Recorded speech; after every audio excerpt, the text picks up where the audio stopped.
درست نہیں ہے۔ یہ بڑے بزرگ ہیں دو، یہ ٹھیک ہیں۔ یہ جو میرے ورگا جیسا بندہ جو ہے تو اس کو بھی علامہ علامہ کہ یہ شیخ الحدیث، شیخ التفسیر، علامہ، یہ کوئی معمولی بات نہیں ہے۔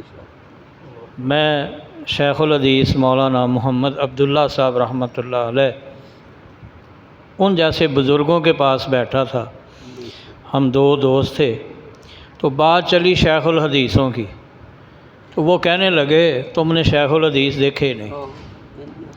مجھے بھی شیخ الحدیث کہتے، یہ شیخ عبداللہ رحمۃ اللہ علیہ کی بات، کتنی ان میں عاجزی تھی ان بزرگوں میں۔ وہ کہنے لگے مجھ جیسے بندے کو بھی لوگ تم شیخ الحدیث کہتے ہو، تم نے شیخ الحدیث دیکھے نہیں۔ تو میں نے پوچھا پھر شیخ الحدیث کون ہے؟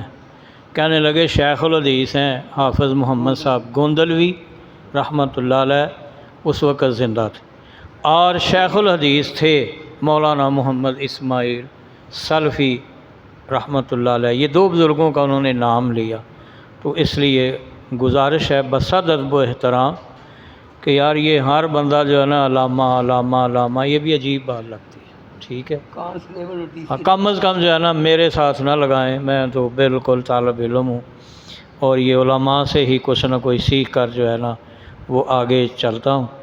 تو تیسری جو گزارش کرنی ہے وہ یہ ہے، یہ جلسہ نہیں ہے، یہ ایک اجلاس ہے۔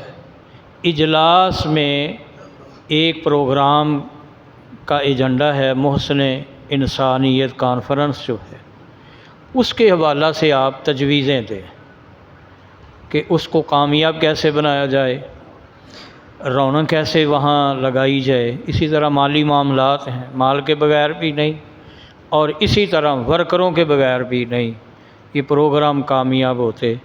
تو آپ جو ہے مالی حوالہ سے بھی تجاویز دیں، اور اسی طرح اس کو کامیاب بنانے کے لیے بھی تجاویز دیں۔ یہ میں علماء سے بھی گزارش کروں گا، اور آپ جو احباب دیگر تشریف فرمائیں آپ سے بھی یہی گزارش ہے، اب مشورہ دیں آپ کہ یار اس کو ایسے کرنا چاہیے، اس طرح کامیاب ہوگی۔ یہ تقاریر کے حوالہ سے جو ہے نا اس کا شیڈول اس طرح کا ہونا چاہیے، یہ ساری تجاویز آپ دیں، اور یہی اجلاس کا مقصد ہے، تقریروں کا مقصد نہیں ہے۔ اللہ رب العزت ہمارا حامی و ناصر ہو، آمین یا رب العالمین۔